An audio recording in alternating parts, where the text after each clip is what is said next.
Alrighty, what's up everybody? It is I, your tribal god of extreme, Peter Joseph here for my third and final video of this long as fuck Sunday of wrestling, ladies and gentlemen.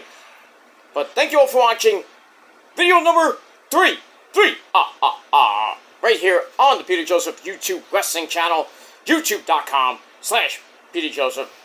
Make sure you like the video, hit that subscribe button in my pants down in the description box below. Show my other channels your love and support as well. Leave a comment on the video if you like. You don't have to, but if you want to, don't leave stupid comments. I'm not going to give two fucks about it, and pretty much you're going to get deleted, or you're going to get blocked, and if you don't like that, tough shit. Go do it on somebody else's channel, or do it on your dead channel that nobody watches anyway. So don't do it on mine, because I care less about it. And that's that. Follow me on social media, Facebook, Twitter, and Instagram. Share the video all over the internet. Don't forget to tap that bell and turn on all notifications so you don't miss the next one. Because if you miss anything, you pretty much need to get slapped in the face, because you are SOL. You know what that means by now. I think everybody should know what SOL means. If you don't know, you need to get slapped even more. And that's that. And if you're brand new here, well, welcome to the party, pal. We hope you enjoy the ride. Sit back, relax, grab that cold one, and enjoy the show. You like it? Great. You know, get out. Simple as that. Simple as that. Alright. It's late. Ladies and gentlemen, it is late, and I'm tired as fuck. And I need to get some rest, because I got a long week ahead of me. Lots of important things I have to do. So get that. But check out my last two videos of the day. My Forbidden Door and Heatwave predictions on the Shadow Slayer episode number 80. I did earlier in the day, so check that out. Link will be down below in the gobbledygook. Also, your SmackDown review from this past Friday evening. That's gonna be on the main channel, Killer Demon 669. That as well. Down there, dude. So both videos, links will be down below in the gobbledygook, so you can watch it and all that good shit. But anyway, for video number 3, right here on the Peter Joseph channel, it is time for your late, and not getting near late night video right here on the Sunday, August the 24th, 2025, or if you're watching on the replay, because I love you guys on the replay that watch me on the replay. It is now August the 25th, 2025, as we begin the final week of August and the unofficial end of summer. We got Labor Day weekend this coming weekend, and we got that, and you know, sun's gonna be going down around 7:15, almost 7 o'clock by the time we hit mid-September and near the end of September. And dark could be like about 7:15, 7:30, close to 7:45 at certain times as we get into September. And pretty soon it'll be dark by 5 o'clock in the afternoon, because we'll go back an hour when we hit the first week of November. But we got pretty much September, October, we got little over 2 months to go before we fall back and all that other stuff and get ready for the holiday season. But that's a ways away. But anyway, on this late Sunday night, it is time for your official AEW Forbidden Door 4 review from earlier in the day. Earlier this afternoon, if you're watching tomorrow, yesterday. But one hell of a show. Not a big time, like epic show, but pretty damn good. And basically told Heatwave to top that, and Heatwave wasn't that bad, but you know, Heatwave I didn't even compare to Forbidden Door. So competition. WWE wants to kind of like one up AEW on the pay-per-view level, and NXT really hasn't hit a home run with going head-to-head with AEW even at the same time. Now I have to see what the main roster does on September the 20th with WrestlePalooza going against All Out. And I think they'll win there because All Out probably going to suck. But then again, who knows?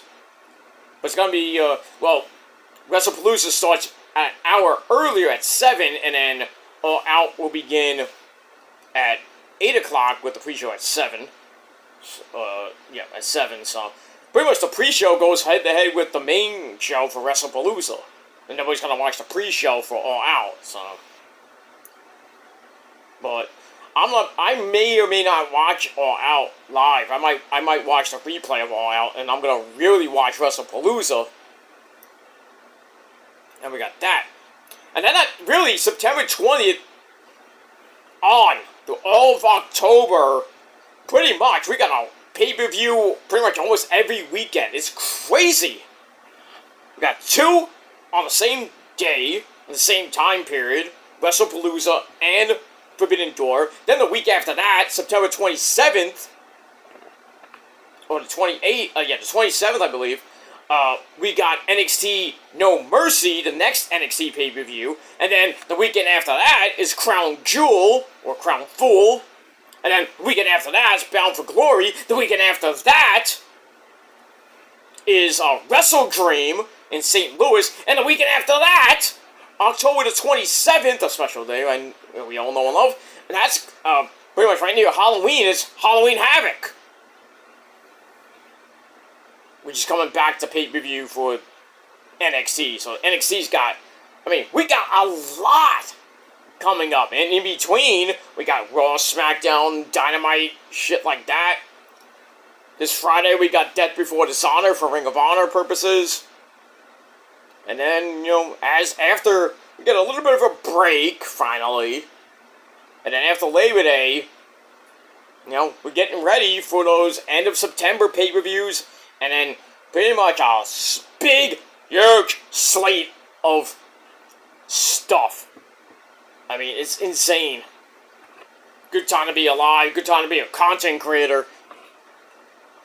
And don't forget, October, Dynamite and Collision are going to be a little bit, discombobulated because the start of the Major League Baseball playoffs on TBS. So Dynamite might be on a Tuesday, going head-to-head with NXT and getting destroyed. And then, who knows what's going to happen with Collision, what time we'll see that. That's probably going to be taped. But then again, they might do one live show. They might just change, not even do, if I was Tony Khan, I would even do live shows in October on a Saturday. Because there's a couple pay-per-views on a Saturday. I would just say, you know what, scrap the live shows on Saturday. Let's just tape on Wednesday night, or tape Thursday, or do live shows Thursday, depending on the playoffs, of course. But then, you're kind of screwed. I think Tony Khan, he knows that AEW, Dynamite, and Collision are going to be screwed in October. Not so much November, when basketball and hockey starts. And then when the playoffs for that start, I don't think that he has to worry too much, because I think the basketball players are not on TNT this year. I don't know about the NHL playoffs. I think they're still on TNT. Or they're going to be on ESPN. But, we'll have to see what happens with that when we get there. Well, baseball players we know are on TBS. That's, religiously going to happen there. So, October, a couple of Dynamites might be on a Tuesday. Might be on a Thursday. Who knows when it's going to be. Probably on a Tuesday, going head-to-head with NXT. That's going to always be fun. Where we see NXT get like 800,000 views. Or less. Who knows? We got all that. But pretty much after Labor Day, got a little bit of a break, like I said. And then, as soon as we hit September the 20th, get ready. Lots of prediction videos. Lots of reviews, lots of pay-per-views. It's going to be great. So I hope you have enough money to buy all that. Not that I'm gonna do that, but because I don't have to. Especially for Ring of Honor purposes and New Japan. Well, not so much New Japan's not gonna have many pay-per-views except for like I think Dontaku Power Struggle's coming up. The Super J, not the Super J. The Tag League is coming up. I think the Super Junior Tag League is coming up as well. Couple of interesting New Japan Pro Wrestling events are coming up, especially in September. With Power Struggle, and then we going into October. With whatever they're coming up with October, November, and December, and then we're getting ready for Wrestle Kingdom, and possibly I think this is gonna do it next year, which happened this year. Wrestle Dynasty 2, Electric Boogaloo in Japan, and hopefully we get that what we did this year at 11 p.m. on a Sunday night. We watch it till like 1, 2, 3 o'clock in the morning. But for those of us that stay up and watch Wrestle Kingdom at 3 a.m. Eastern Time till like 6:30, 7 o'clock in the morning, we get our breakfast. We get our early breakfast, then we go to bed. Get to watch Wrestle Kingdom, which I always watch. It's just, I care less about work that day. I'm like, if I... because usually January 4th is like on a weekday. I think next year is on a weekend, which is kind of interesting, so... We'll see when we get there. Alright, enough spiel. We'll get to September and October when we get there. Alright, so let's just get into the Forbidden Door 2025 review right here on the channel. Alright, so we're emanating from the O2 Arena in jolly old London, England, love. And we got a different commentary team. No Taz, no Ian and Rick are boring, thank the Lord. So we had the man behind the mask, Excalibur, Tony Baloney Schiavone, or Tony Schiavone, for you people that love the great man that he is, Jericho. But we have Bryan Danielson. Yes! Bryan Danielson, Fraggleson, commentary, International Son, Fraggleson, whatever you want to call him. Veganson. But he's on commentary for the entire pay-per-view, the lucky guy that he is. And we got that. Alright, so I'm not going to run down too much of the show, pre-show. Excuse me. As, we move on with that. Alright, so let me just run down the pre-show, and, just get my notes in order. Okay, here we go. Alright, so we started off with, and I mentioned this when I was doing my, right near the end of my, my predictions video, the pre-show was starting. So we started off with Yuya Uemura, El Desperado, and New Japan Pro Wrestling, and teaming up with Kyle O'Reilly, Owner Parts, and Roger Strong, the Paragon. They took on the Crew, Action Andretti, and Leo Rush, teaming up with two members of the Don Callis family, and that's Ikesalo and Josh Alexander. So we got that. I think it was Josh. Was it Josh Alexander? Yes, Josh Alexander. Okay. The Team Paragon got the win after a double arm capture suplex by Uemura on Leo Rush. He's got the win there. So, move on with that. And a pretty decent match. Then, afterwards, there's a big old,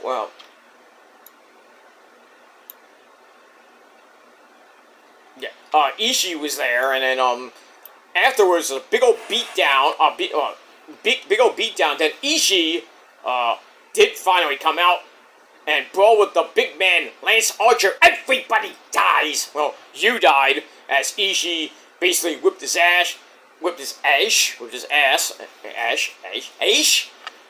much whipped his ass, and, pretty much stands not very well, over Archer. I don't know where that's gonna go. I care less. And we got that. Alright, match number 2 on the pre-show. The Gates of Agony. But that's Toa Leona and Bishop. Run! I do not run! And that's teaming up with Ricochet to take on Jet Speed, Kevin Knight, and the Speedball, Mike Bailey, along with London's own Michael Oku. That's Oceanspray's boy. Really scary spot in that match where Oku got knocked to the outside, and he did like this flip in midair, and I thought that Ricochet was supposed to catch him, and Michael Oku just landed right almost on his neck. Yeesh. That was a scary spot, but came out okay. But in the end, a rake to the eyes breaks up a half crab by Ricochet, and then the Gates of Agony hits open the gates into the spinning gun on Michael Oku. So the hometown boy takes a loss, which kind of sucks. Like everybody that was pretty much from England either lost or got their ass handed to them. We'll talk about Oceanspray later, but we move on with that. Alright, so the Gates of Agony, Ricochet get the win in match number 2 on the pre-show. Match number 3, we go to the Day-Days. We have a 8-woman tag team match. We had the Triangle of Madness. We had the Spider Lady Decla teaming up with Sky Blue and Julia Hart.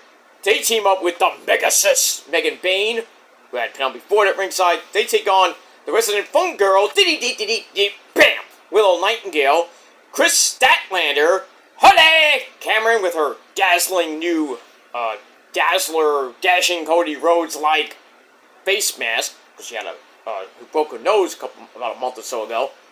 They team up with the one and only Queen Aminata. Pretty decent match. Getting to the end, and then Decla hits a big flippy dippity doo on the floor, rolls to the back with Queen Aminata, so that feud is going to continue. And that leaves Honey to take her mask off, hits Megan Bayne right in the face with it, of course, getting revenge, because Megan broke her nose about a month or so ago. And then sets up a tornado DDT for a near fall. Megan kicks Willow Nightingale off the apron, and then Chris Statlander kicks Willow Nightingale, I guess by accident, right? And that sets up the running lighter bomb on Honey, and Megan Bayne's team gets the win in a little over 11 minutes. So, I mean, we'll see what happens with Statlander and Willow. It just never ends. Just get them out of there. And that's pretty much it.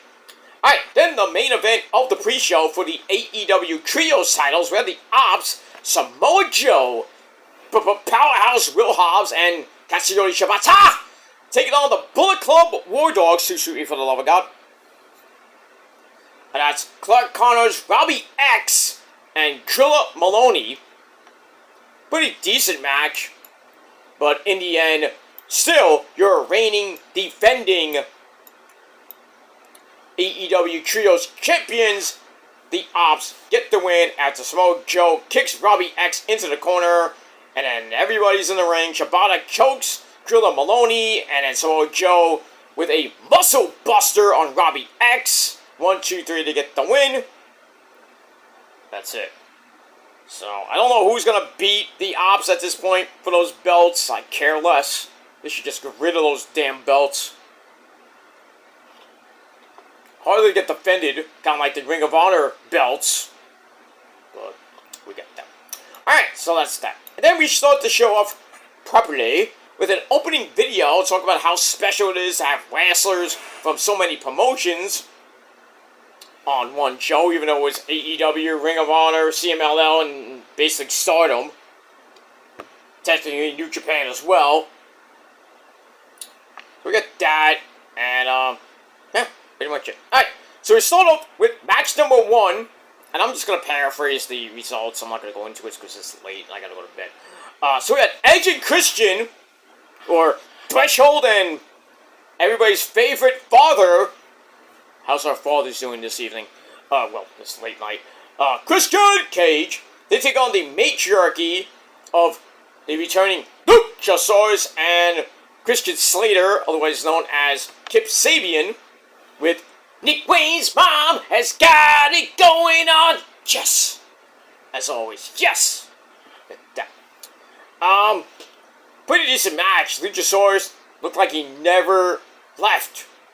He looked great. He was in great shape. Even coming off the double pneumonia, which almost killed the guy. But he looked great. Really gave Edge and Christian, problems during the match. But we're getting to the end. And Christian comes in, faces Killswitch. They know each other pretty well from their days back in the old patriarchy. Christian sends him into the ring post. Ow. Then he chokes Killswitch and Kip Sabian on the rope. Then hits a big flippy dippity-doo onto Luchasaurus on the outside. Back inside, Luchasaurus kicks out at 1, because he no-sold it. And Kip Sabian then tags himself in, which was a bad idea. And a double implant DDT drops Luchasaurus as Edge spears him to the floor. So then Christian fights out of Kip Sabian's Killswitch attempt. Throws Kip Sabian into the air for Edge to hit a midair spear on him. You knew that he was going to take the pin. 1, 2, 3, Edge and Christian get the win. And we'll see what happens with them as we go to All In Toronto, September the 20th. And I think we're going to get a showdown with them and FTR. Possibly for those tag team belts, but we'll talk about that in a little bit. Alright, that pretty decent match, 3 out of 5 stars. Match number 2 for the TNT title. Kyle Fletcher, the Protostar, takes on Hiromu Takahashi of New Japan. Don Callis at ringside, as always, for his champion. And it was a pretty, actually, great match. But in the end, Fletcher comes back with a jumping, just incredible, jumping tombstone for a near fall. A running boot in the corner. Goes with a bling buster. And Takahashi counted into a fruit roll-up for a near fall. Only for Fletcher to come right back with a second attempt. Bling buster. 1, 2, 3. Still your TNT champion. And that's the Protostar Kyle Fletcher. In a pretty good match, I gave 3.25 out of 5 stars. So, good showing by Hiromu, but you really didn't think he was going to win, did you? And bring it to New Japan? No. Alright, so we got that.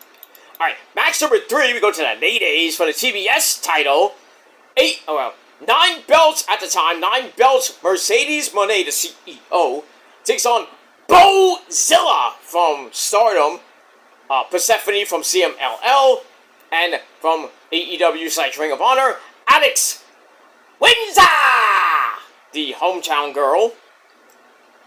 And this was a pretty good match. Mercedes looked great. Everybody looked great in this match. We got a good old-fashioned Tower of Doom spot with Alex Windsor got the best of it. Ouch. But then she ties up Mercedes and Persephone in a double half crab until Bozilla made the saves. And then she clotheslines Windsor for a near fall. But then Persephone comes back with a laser's edge, Chico. Something happened to this. Something happened to you, Chico. And then, so she hits that. And then Mercedes breaks up Windsor's sharpshooter attempt. Counters Persephone's laser's edge into a Hurricanrana. And she gets the win. Hey, Hurricanrana wins sometimes, but it is what it is. This was another good match. 3.25 out of 5 stars. And, really, Bozilla was like the powerhouse in this match. Persephone did her stuff. Alex Windsor, did that. And then, but just Mercedes is just too much. And she remains 9 belts Moné, even though it's 8, but we got that. And I bet you nothing, we were talking about it in Issa's chat, and even online has been saying this, that Hunter and Mr. Shawn Michaels might be on the phone to Bozilla or Persephone, or both. Like what they did last year when Stephanie McCoy was red hot, faced Mercedes, lost, and then 2 weeks later she was in NXT. So, I mean, if I'm Persephone and Bozilla, don't pick up the phone. But you want to go to greener pastures, make more money? See what happens with that. Alright, so Mercedes wins 3.25 out of 5 stars. Then we get to the IWGP World Heavyweight title being defended by Zack Sabre Jr., hometown boy, taking on another hometown boy, and that's Nigel McGuinness, we love, who had the dancing fool, Danny Garcia, at ringside, and everybody and their mother were just waiting for Danny Garcia to turn heel. Did he? No. And I was like, why? And there's a reason behind it, but they put on a technical masterpiece. So good. Nigel did his stuff, but really, Danny Garcia didn't even do one goddamn thing. Just stood there like, he looked like he was constipated. But Nigel cried for the Tower of London, gets countered, and Zack Sabre Jr. gets into the Disarmer. I wonder who found that out. Becky. Which Nigel gets out of pretty easily. Then they Tiger uppercut each other until the rebound lariat by Nigel destroys Zack Sabre Jr. for a very near fall. And then what looked like a Rainmaker drops Zack again for a near fall. And then we get the London Dungeon, which is that new new submission that Nigel has. Zack made the ropes, but Nigel grabs another Tower of London. That gets another very near fall. Then they trade fruit roll-ups, that little rolling session, until Zack grabs a sunset flip. 1, 2, 3 to retain the IWGP World Heavyweight title. Great match, 3.5 out of 5 stars, and that's it. But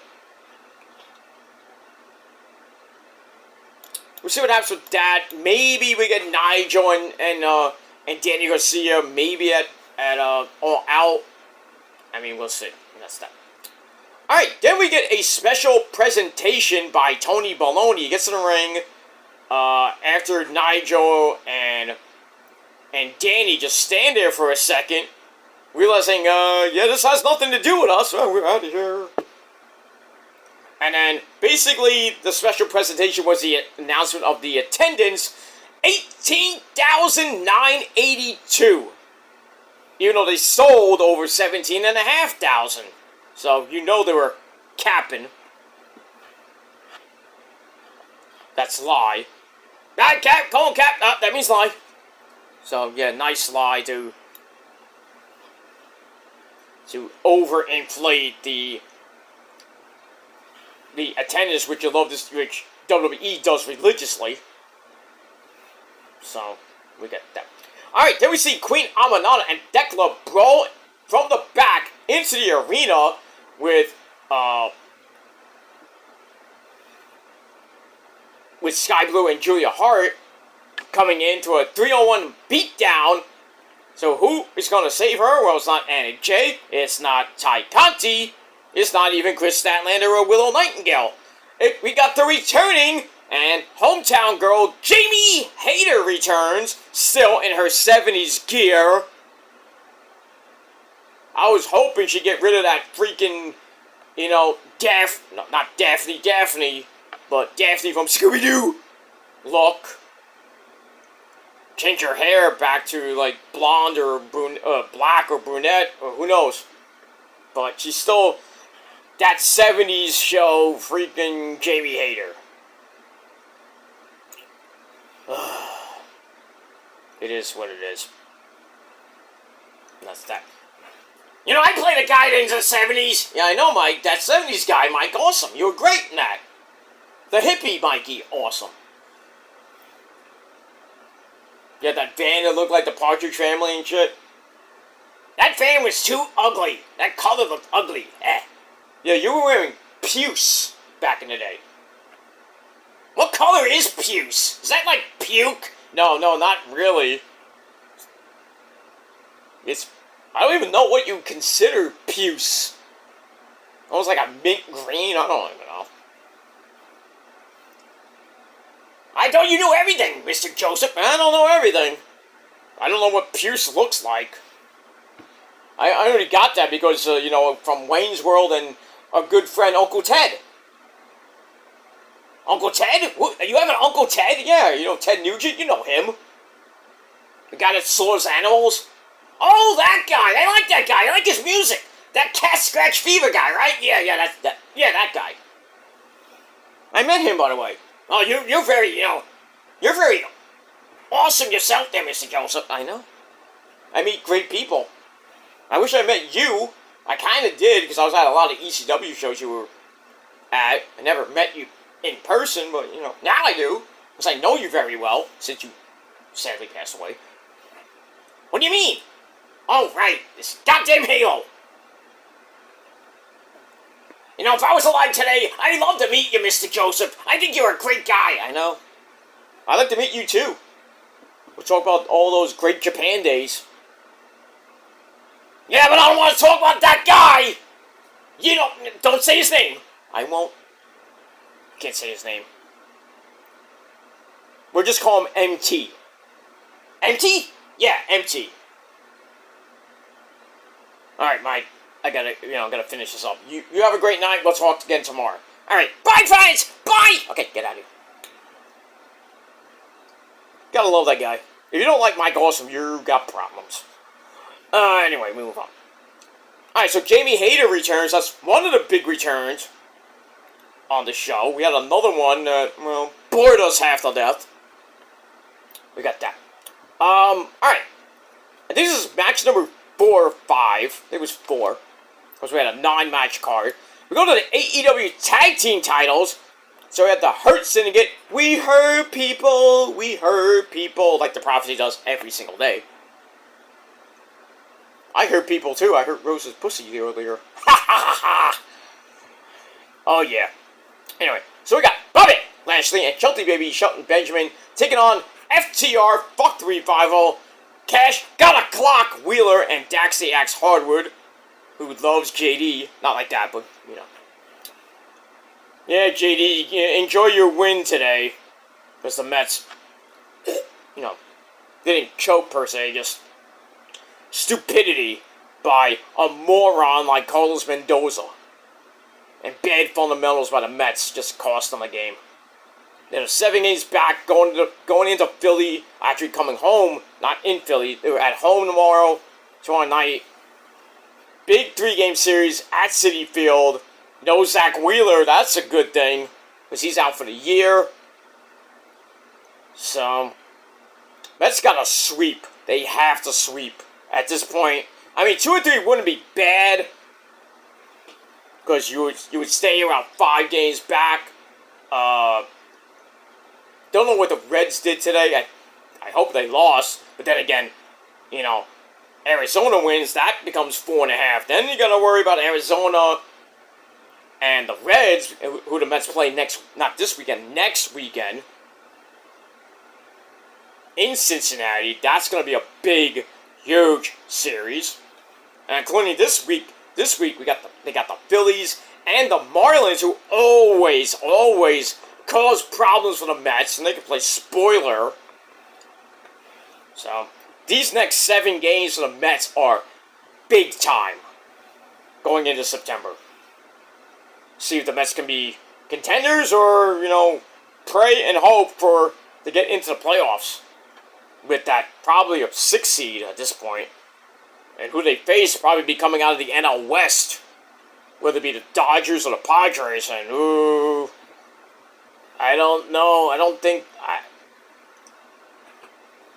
the Mets have a prayer to win a 3-game series in San Diego or Los Angeles with those not so red hot Dodgers. Ohtani hit a home run, and then some guy was heckling him, and then Ohtani's like, ah! Oh, he hit home run, look at me! Ah! Don't fuck. ass, basically. And the Yankees won tonight. Big deal. Big deal. Big deal. The fucking Yankees. Give a fuck. I hope the Yankees fall out of the playoff race, but, you know. I think they play the White Sox next, and who cares? We got that. Alright, so yeah. Alright, so yeah, we got that. Alright, so Hurt City get FTR, Brody King, who, and Bandito, Ring of Honor champion. This match was epic. Great match. Wrong team won the belts. And it wasn't the Hurt Syndicate retaining. But 15-minute match. A lot of these matches were about 15 to 17 minutes until like near the end, where MJF and Hangman went about I think went 20, almost 30 minutes, and then the main event lasted like 30, 45 minutes. Pay-per-view didn't end until like 5:35, close to 5:45. I'm like, I want to rest. I want to, you know, I want to recharge. I want to, you know, take at least a power nap before we get to Heat Wave. We had about like a little over an hour nap. See, I mean, Tony Khan, every pay-per-view, it feels like it's 4, 5, 6 hours.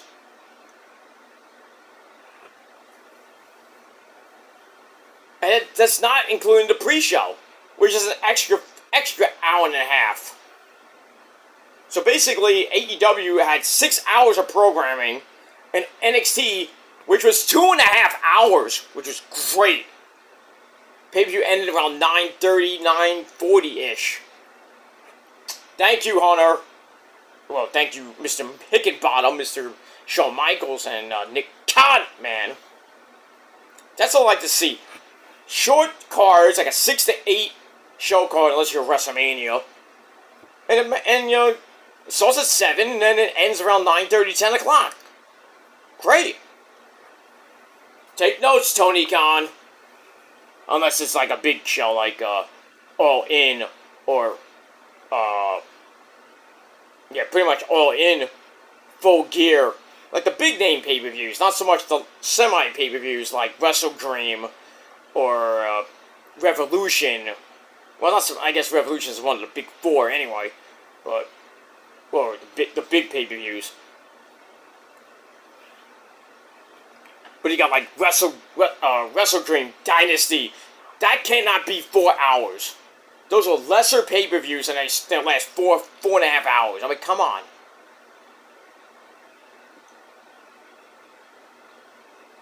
And I thought there was a strict time limit. I mean, it started at basically the pay-per-view in London. London time started at 4:30.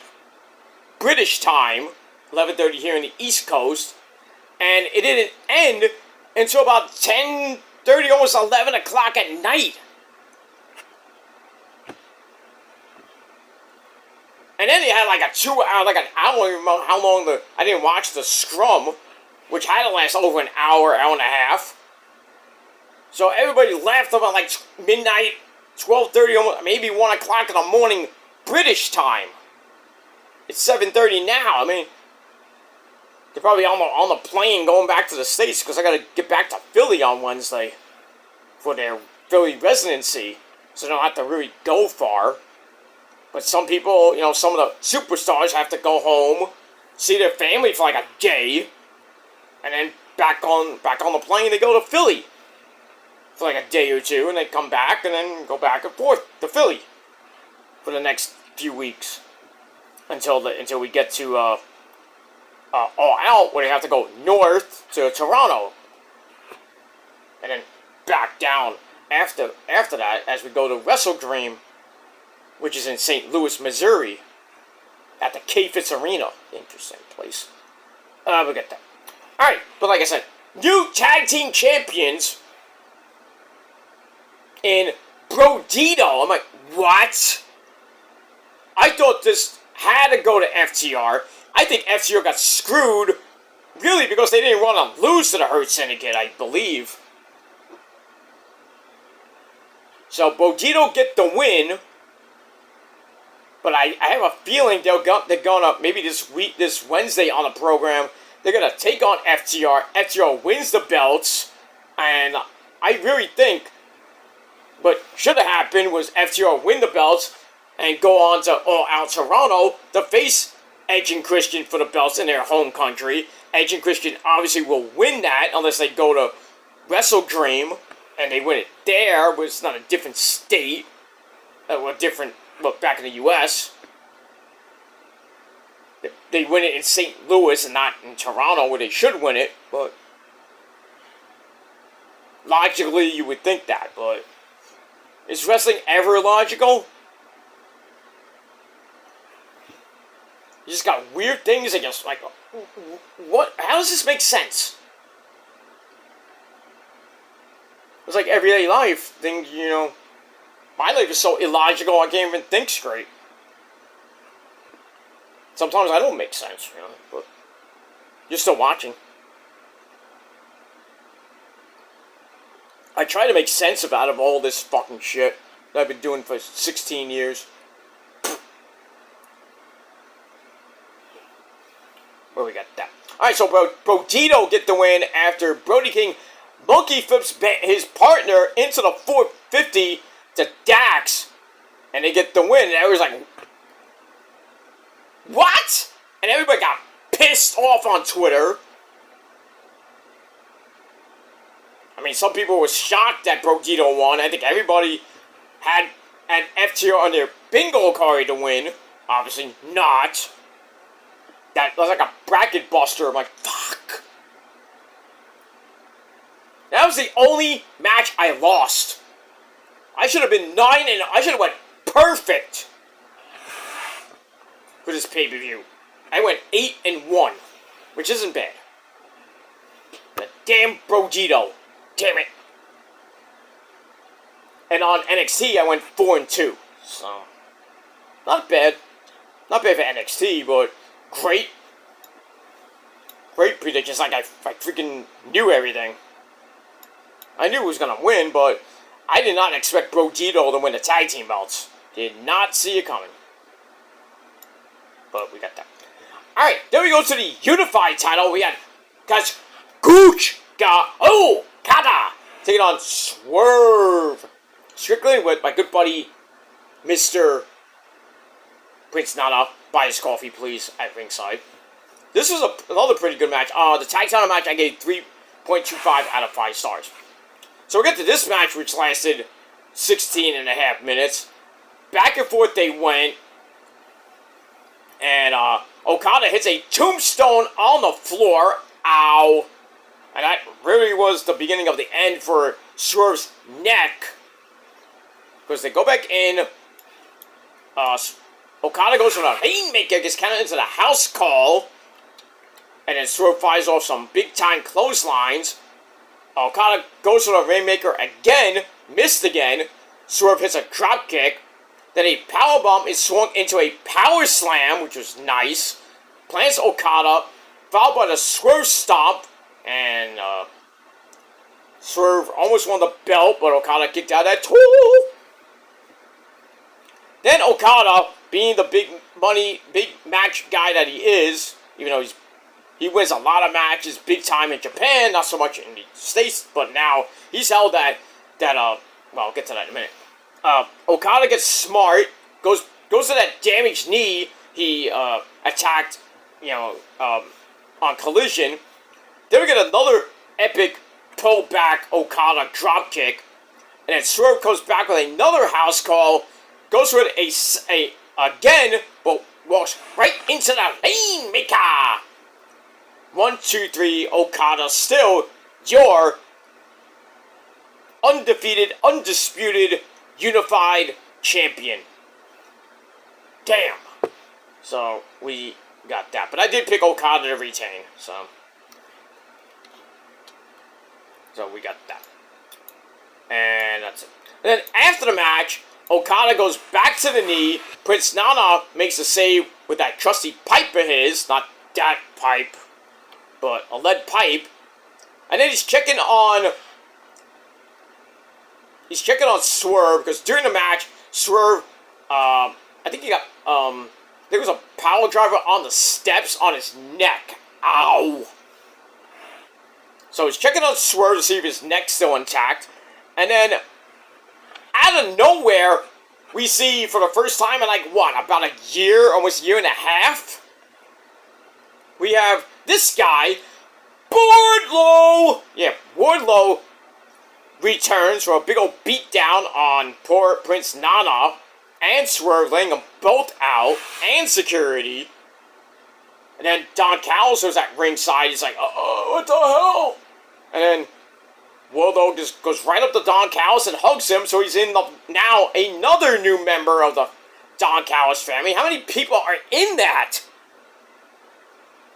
It's like 8 people, at least. I mean, you got Josh Alexander, you got Takeshita, Fletcher, Rocky Romero, Trent Beretta, Hikaru, and now Wardlow. I think I'm missing one. I think 7, 8 people in this big, huge family type faction. Why? Alright, speaking of Takeshita, he comes out and shows approval. Like, oh, Wardlow-san, you're very nice. We go and get sushi. They probably did go out for sushi. I don't know what they did, but anyway. Alright, so yeah, Wardlow returns. Nobody cared. And we get that. Alright, match number 7 for the AEW Women's title. This was a classic. We had the Ring of Honor Forever Champion Athena, along with my girl Billy Starks at ringside, takes on Timeless Toni Storm, darling. What's up? You can't see that, but anyway, for the AEW Women's Championship, this was great. Back and forth they went. Athena was this close to winning the belt at times. Even with Billy Stark's distractions, which let Athena hit a running boot in the corner, then a powerbomb for a near fall. Then she locks in a Koji clutch. Tony's in big time trouble, but somehow she makes the ropes, gets to the outside, where she sends Athena face first into the ring steps. Ow. Then a Storm Zero inside the ring for a near fall. And then Billy Starks offers another distraction, which led to Athena hitting the O-face across the top rope, which was sick. So she hits that. Looked like she was about to win the belt, but then my fourth recently hot Asian wife, Mina, she comes out and takes Billy Starks out. And Athena's a little bit flustered. She goes for another O-face. That gets counted into the TCM chicken wing. It's the same thing as the crossface chicken wing. And Athena tapped out at 15-15. Make a wish. Alright, so Toni Storm retains the AEW Women's Championship. And now, who's next? Don't know. But I think we're going to see in Ring of Honor, we're going to see Billy Starks go after Mina's title. Maybe that's a match going to be made for Death Before Dishonor. Actually, no, take that back. After Death Before Dishonor, because Mina will be taking on Athena for the Ring of Honor Forever Championship, and not win, obviously, because I think Billy will get a revenge. And then, probably somewhere, maybe at All Out, we'll see Mina defend the Ring of Honor interim women's TV title against Billy. Billy gets the belt that she first won back. And then, we'll see what happens with that. But then again, they could go all the way till it happens on TV. If it doesn't happen at All Out, maybe it happens at Wrestle Dream. We'll have to see what happens with that. But great to see my girl Mina, as always, with her Lopez tatas. We get that. Alright, match number 8. And by the way, this match I gave 3.5 out of 5 stars. Match number 8 for the AEW World Heavyweight title. The Hangman Adam Page about to do some cowboy shit.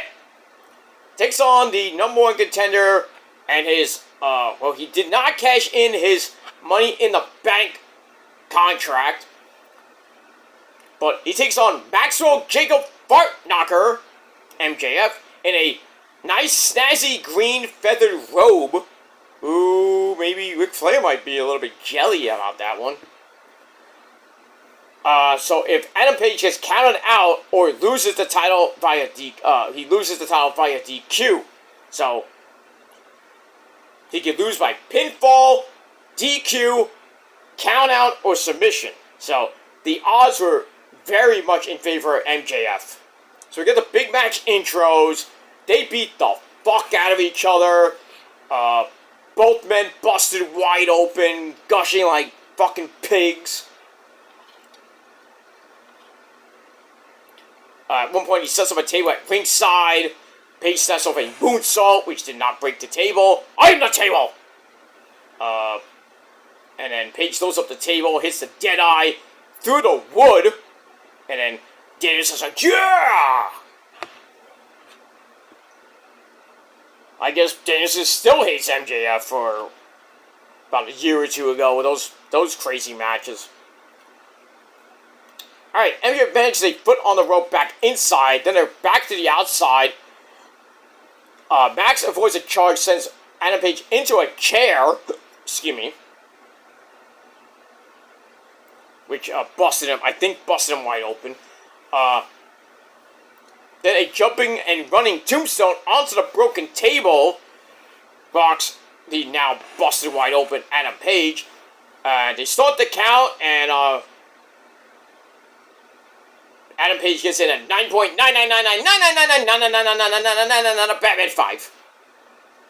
So he gets in before he gets counted out and lost the title, and I'm just all pissed.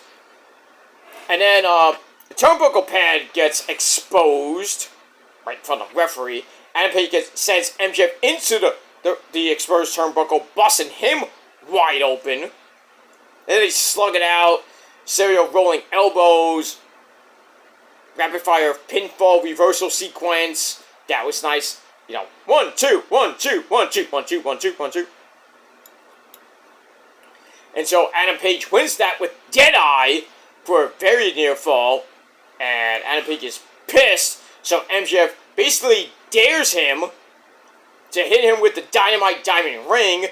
And then pretty much spits at him, which, and then he insults him. And then Page just uses his other hand for a regular punch, which, didn't cause a DQ. And then, I don't remember who the referee was. There's a good old-fashioned rep bump. MJF then hits Adam Page in his testicles. Low blow into the heat seeker. And then the referee actually comes to. 1, 2, 3. And everybody's like, did MJF just win? But then we saw Adam Page's foot on the rope. Well, actually, no. Take that back. The referee was still out. So we see 1, 2, 3, and Max thinks he won. And everybody thought he won. It was just confusing. But we saw Adam Page's foot on the rope. And then the funky chicken himself, Mark Briscoe, reached for the sky, boy. Jay Briscoe! Mark still has a big gripe with Max, and that feud, I guess, is not going to continue. Hey, if somebody threatens to set you on fire, you want to get revenge too, huh? So Mark comes out, distracts MJF as the original referee gets up, sees the foot on the rope, and then there was no count, because he did count to 3, but then Mark comes out, because the bell never rang. I didn't hear the bell. Did you hear a bell? I didn't hear a bell. I didn't know bell rang! So, no count. MJF then kicks Adam Page in the balls again. I don't know where the referee was at with the DQ there. And hits it with the contract, which got dented to bits. But Adam Page kicked out at 2. And then Adam Page comes back with Deadeye. Then the buckshot lariat. Finally, in 31 minutes. Adam Page, your reigning, defending AEW World Heavyweight Champion and still the champ. So, great match. I gave it 3.5 out of 4 stars. it did you know, the ending was a little bit chaotic, and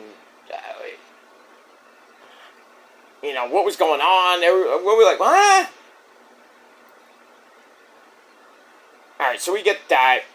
So Adam Page gets the win, but I think MJF will execute his world title probably this Wednesday night on the program, or most likely at All Out Toronto, where maybe he might win the belt, and then we'll see what happens as we go on to Wrestle Dream, Full Gear, and then World's End at the end of the year. So we got three. Actually, after All Out, we got 3 pay-per-views left. So that's the end of the year. We move on with that. Alright, so good match there. Alright, then the cage lowers, and it basically a updated, like the AEW style dog cage match from New Japan with the cage surrounding the entire ring. That's how it looked, but a little bit bigger. And it just big cage surrounding this little ring. There's one ring, big cage around it. I like that. Alright, so the cage lowers. We get to the main event, unsanctioned lights out cage match. We got Team Oceanspray, Will Ospreay, reach for the sky, whoa, oh, bam. He teams away with Hiroshi Tanahashi, the ace of New Japan Pro Wrestling, Kota Ibushi, and Kenny Got Omega, the Golden Lovers, teaming up with, hi guys, it's me, Darby. I just want you to know, I killed myself in that match for you. Because I'm so fucking emo, I come from Seattle. Okay. Alright, so Team Oceanspray takes on Team Moxley of John Moxley, the Swiss, Claudio Castagnoli, Gabriel Kidd from New Japan Pro Wrestling, and the Young Bucks. Matt and Nick, who are known as, they were now known as Enhancement Talent. So we got that. No roof, so anybody can escape when they wanted to. They did go up top a few times. Darby and Mox went from the top of the cage to like 8 tables. That was a 6th spot. Almost everybody was gushing blood, especially Mox and Darby and Oceanspray. And then we get Legos used. And then, ladies and gentlemen, the most sickest fucking shit. I think you know it. I'm not even gonna. I'm just gonna tell you what happened. Moxley duct tapes Darby to a chair, and then he takes out a fork and proceeds to like sever. Almost, I don't know if he did sever it, but he put the fork in Darby's earlobe. You know, we had that. You know, because he has the same thing that Jeff Hardy has with that. You know, that hole in the ear shit. He put it through the hole, and he starts twisting it, and like blood is just gushing out of Darby's ear, and you know around his neck area. I was like, "Aye, stop! Just make it stop!" Just like everybody was starting to puke. I'm like,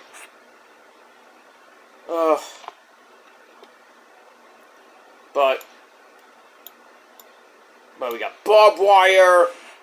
I mean, it was just, I can't get through everything, because this match lasted 32.5 minutes. But we're getting to the end, and Kenny beats up Moxley, hits the one-wing angel for a near fall, as everybody was making a save. And then, like I said, Darby goes up top with Gabriel. I thought it was Moxley, but it was Gabriel Kidd, who goes up to choke him. They go crashing through those 4 tables on the outside. They're done for the rest of the match. Nick takes the golden trigger from Kenny and Ibushi. Then a top rope hidden blade into the one-wing angel, drops Matt Jackson, who kind of seems to take all the pins lately in these big time matches like Anarchy in the Arena.